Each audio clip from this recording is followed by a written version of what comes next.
अब तक आपने सुना कि कावेरी जी अपनी तीनों बेटियों ईशा, मोहिनी और सुहाना की शादी 3 घर जमाई लड़कों के साथ करवा देती है। उन्हें लगता है कि ये लड़के शायद घर का कामकाज संभाल लेंगे, लेकिन उनके तीनों घर जमाई बहुत आलसी थे। वो नौकरी भी नहीं करते थे और बाहर का काम भी नहीं। कावेरी जी ने अपनी बेटियों से कहा कि वो प्रेगनेंसी का बहाना बनाकर अपने पतियों को सबक सिखाए। अब सुनिए आगे। मम्मी, आपने जैसा कहा था हमने वैसा ही किया, लेकिन देखिए ना, विवेक का हाल तो वैसा का वैसा ही है। घर में ना सुबह का नाश्ता बनता है और ना खाना। नौकरी पर जाने की बात करूं तो खाने को दौड़ते हैं मुझे। हाँ मम्मी, मैंने भी सुमित को कितनी बार कहा कि अगर नौकरी नहीं करनी तो कोई छोटी सी दुकान ही खोल लो, घर का खर्चा कैसे चलेगा। देखो दोपहर के 12 बजने आए और जनाब अभी तक सो रहे हैं। हाँ मम्मी, ईशा और सुहाना ठीक कहती हैं। अविनाश का भी यही हाल है। जब मैंने अपनी प्रेगनेंसी के बारे में कहा तो मुझसे कहने लगा, अरे दूसरी लड़कियां तो 9-9 महीने तक नौकरी करती है, बस डिलीवरी के टाइम छुट्टी लेती है। मोहिनी, तुम भी नौकरी करो। अब मुझे कहाँ नौकरी मिलेगी। मम्मी बताओ अब मैं क्या करूँ। हे भगवान, क्या सोचकर घर जमाई दामाद लाई थी मैं कि मेरी बेटियां मेरे पास रहेंगी और खुश रहेंगी, लेकिन इन आलसी दामादों ने तो हमारी जिंदगी को भी प्रॉब्लम में डाल दिया है। मैं तो कहती हूँ मम्मी, हम लोग वापस अपनी जॉब पर जाना शुरू कर देते हैं। बता देते हैं इन लोगों को कि हमने प्रेगनेंसी का बहाना किया है। नहीं नहीं बेटा, ऐसी गलती भी मत करना। अगर तुमने ऐसा किया तो इन तीनों की आदत और ख़राब हो जाएगी। अरे आज नहीं तो कल कभी तो तुम प्रेग्नेंट होगी, तब वापस यही प्रॉब्लम आएगी। तब क्या करोगी तुम तीनों। हाँ मम्मी, आपकी बात तो बिल्कुल सही है। इन लोगों को तो सुधारना ही पड़ेगा। लेकिन कैसे? अपने बच्चों के आने की खबर सुनकर भी इन लोगों पर कोई असर नहीं हो रहा। पैसे कमाने के लिए घर से बाहर निकलना ही नहीं चाहते ये तीनों। अब मेरे दिमाग में एक प्लान आया है। तुम तीनों चिंता मत करो, उन तीनों को बुलाओ, फिर मैं बात करती हूँ। थोड़ी देर बाद कावेरी जी अपने तीनों दामादों को सामने बुलाकर अपनी बात कहना शुरू करती हैं। अविनाश, सुमित और विवेक, देखो बेटा, मैं ना तुम तीनों से बड़ा प्यार करती हूँ, इसीलिए तो तुम्हें घर जमाई बना कर रखा है मैंने। अरे मम्मी जी, सीधे सीधे कहिए ना, क्या बात है।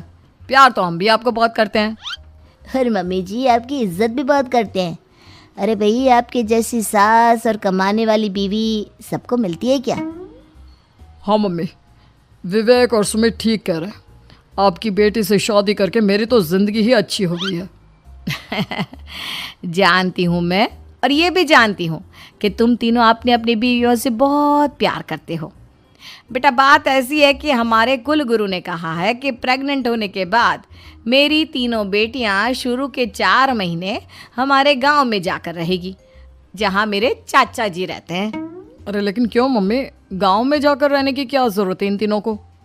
वो क्या है ना बेटा, हमारे परिवार को एक श्राप है। अगर मेरी बेटियों ने यहाँ पर बच्चा पैदा करने की कोशिश की तो उनके बच्चों को कुछ भी हो सकता है। इसलिए अब से लेकर 4 महीने पूरे होने तक इन्हें गांव वाले घर में रहना पड़ेगा। हाँ तो इसमें प्रॉब्लम क्या है मम्मी जी, हम भी वहाँ जाकर रहेंगे, पिकनिक मनाएंगे। अरे भाई, बीवी जहाँ हम भी वहाँ। हाँ यार, आइडिया तो बहुत अच्छा है। शहर की ज़िंदगी में रह रहकर परेशान हो चुके हैं, अब कुछ दिन गांव में बिताएंगे। तुम लोग समझने की कोशिश क्यों नहीं करते। तुम में से कोई भी वहाँ नहीं जा सकता, और मैं यहाँ रहूँगी ना तुम तीनों के साथ। 4 महीने की तो बात है, उसके बाद ये तीनों ही लौट कर आ जाएंगी। ठीक है मम्मी जी, अब हमारे बच्चों का सवाल है तो ये तो करना ही पड़ेगा। कावेरी अपनी तीनों बेटियों को कुछ दिन के लिए घर से बाहर कहीं दूसरे शहर में रहने के लिए भेज देती है। कुछ दिनों के बाद, अरे मम्मी जी, बहुत दिन से पिज्ज़ा नहीं खाया, मंगवाइए ना। क्या बताऊं बेटा, पहले तो बेटियां खर्चा दे देती थी क्योंकि उनकी नौकरी थी, लेकिन अब तो मेरे पास पैसे ही नहीं बचे। थोड़े बहुत पैसे हैं जो बच्चों की डिलीवरी में काम आएंगे। लेकिन मम्मी जी, आपकी बेटियों को वापस आने में तो अभी बहुत वक्त बाकी है। वही सोच सोच कर परेशान हो रही हूँ। सोच रही हूँ कल से दूध भी बंद करवा देती हूँ। अब दूध वाले को देने के लिए पैसे भी तो नहीं है ना। अरे नहीं नहीं मम्मी जी, अगर दूध भी बंद करवा दोगी तो मुझे चाय कहाँ से मिलेगी, और चाय के बिना मैं तो मर ही जाऊंगा। क्या करूं बेटा, इसके अलावा हमारे पास कोई ऑप्शन नहीं है। मेरे पास पैसे ही नहीं बचे। इस तरह कावेरी जी धीरे धीरे अपने तीनों दामादों को पैसे देना बंद कर देती हैं और घर में खाने पीने की चीजें लाना भी बंद कर देती है। अब वो तीनों बुरी तरह से परेशान होने लगे थे और इसलिए एक दिन तीनों प्लान करके घर से बाहर निकलते हैं और बाजार में जाने के बाद यार अच्छा खाना खाए हुए कितने दिन हो गए, पता नहीं कब अच्छा खाना मिलेगा। हमारी बीवियों के जाने के बाद तो हमारी हालत भिखारियों जैसी हो गई है यार। कुछ भी हो, मुझे तो आज पिज्ज़ा खाना ही खाना है। जेब में 1 रुपया नहीं और पिज्ज़ा खाएगा, कहाँ से आएंगे पैसे?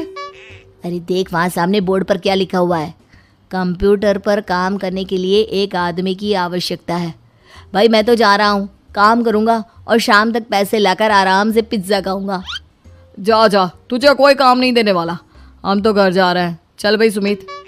सुमित और अविनाश वहाँ से चले जाते हैं और विवेक उस कंप्यूटर शॉप पर सारा दिन काम करके 5,000 रुपये कमा कर घर लौट कर आता है और अपने खाने के लिए अच्छी अच्छी चीज़ें भी लेकर आता है। ये देखकर विवेक और सुमित के दिल में भी कुछ पैसे कमाने की इच्छा जागती है। अरे सुबह सुबह कहाँ चल दिए तुम? मम्मी जी एक बहुत अच्छी जगह मिली है, कंप्यूटर पर काम करने के 5,000 मिले थे कल मुझे। अगर रोज़ काम करूँगा तो पूरे 40,000 की तनख्वाह। अरे वाह, ये तो बहुत अच्छी बात है दामाद जी, आपको जाना ही चाहिए। सुमित और अविनाश विवेक को इस तरह तरक्की करते देखकर परेशान हो जाते हैं और वो दोनों भी काम की तलाश में निकल पड़ते हैं। धीरे धीरे उन दोनों को भी काम मिल जाता है। अब कावेरी के तीनों दामाद छोटी मोटी नौकरी करके अच्छा पैसा कमाने लगे थे। एक दिन कावेरी उन्हें अपने पास बुलाती है। अरे वाह, विवेक 40,000 कमा लेता है, अविनाश 60,000 और सुमित तुम भी 40,000 के आसपास कमा ही लेते हो। कुल मिलाकर तुम अच्छे खासे पैसे कमा रहे हो बेटा। हाँ मम्मी जी, बहुत मजा आता है जब महीने के एंड में मोटी रकम हाथ में आती है। पूछिए मत मम्मी जी, घर में रहकर रोटी बना बनाकर और तो जैसा महसूस होने लगा था मुझे तो। हाँ बेटा, तुम तीनों की बात तो बिल्कुल ठीक है और जानते हो अब तुम तीनों की पत्नियां भी वापस लौट कर आने वाली है।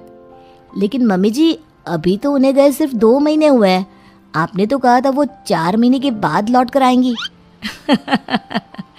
ऐसा कुछ नहीं है बेटा, मैं सिर्फ तुम तीनों को सबक सिखाना चाहती थी कि आदमी घर में बैठकर बीवी की कमाई खाता हुआ अच्छा नहीं लगता। इस दुनिया में हर इंसान को मेहनत करनी चाहिए, काम करना चाहिए, चाहे वो औरत हो या आदमी, ताकि अपने परिवार को संभाल सके। कावेरी की बात सुनकर उन तीनों को अपनी गलती का एहसास होता है और कावेरी उन्हें सच बता देती है कि ईशा, सुहाना और मोहिनी शहर में ही कहीं दूसरी जगह रह रहे थे। शाम के वक्त उन तीनों की पत्नियां लौट कर आ जाती है और कावेरी जी का परिवार एक खुशहाल परिवार की तरह रहने लगता है।